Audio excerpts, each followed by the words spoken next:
Hi, I'm Chris Haigh and this is the Fiddle channel, and today we're going to play one of Bill Monroe's best known numbers, Jerusalem Ridge.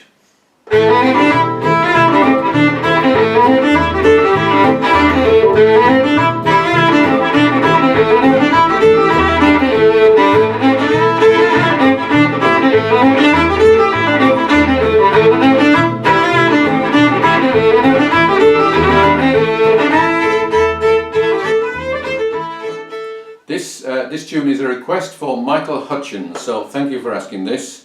Jerusalem Ridge is an area of the hills around Monroe's birthplace of Racine in Kentucky, and he wrote it along with Kenny Baker, who used it as one of his trademark tunes. It was first recorded in 1975, and this is, I find, a particularly complex and confusing tune. It doesn't follow a standard pattern, and the bits are quite difficult to fit together, or certainly to fit into my brain.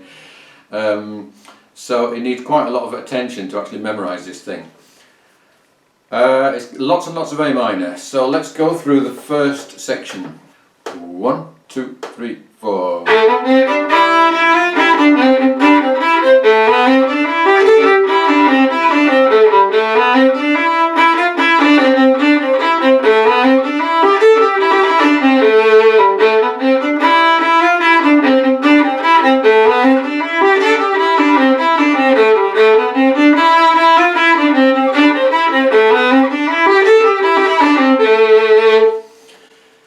So that bit is straightforward enough.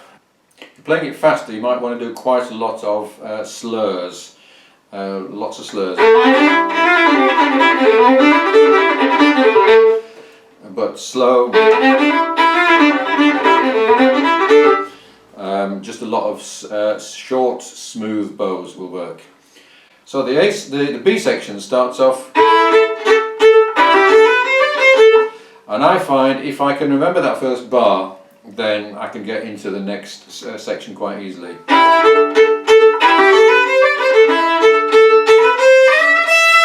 Here you want to do either fourth finger or third finger. And then on.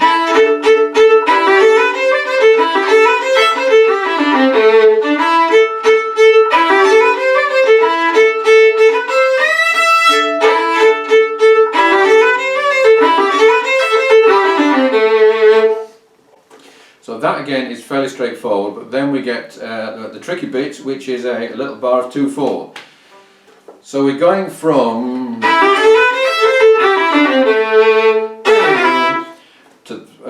there. So it's that's a 4/4 bar. 1, 2, 3, 4, 1. So that's a 2/4 bar with a 1 bar rest, with a 1 beat rest.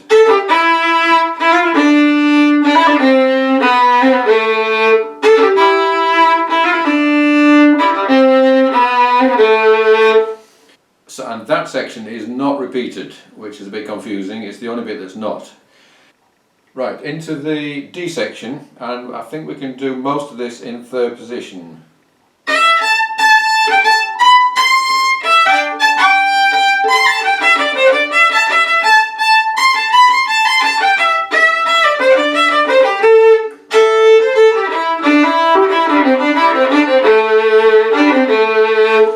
That bit is another little 2/4 bar. Repeat.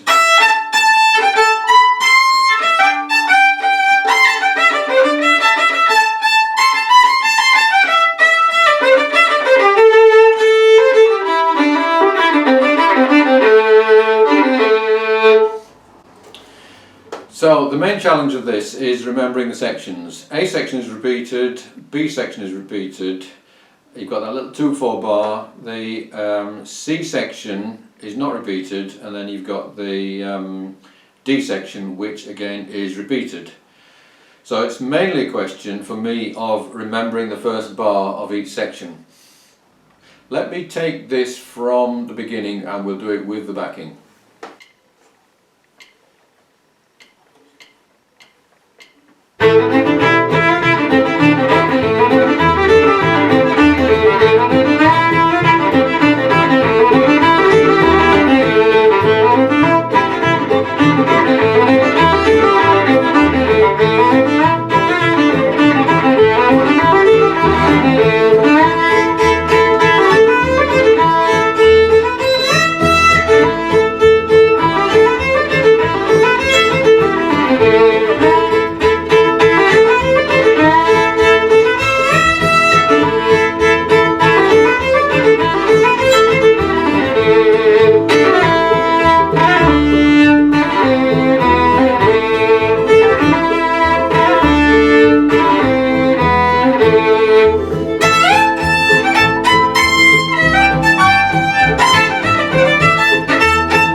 great majority of bluegrass tunes, people don't usually do a solo on this for the simple reason that the structure is far too complicated to follow.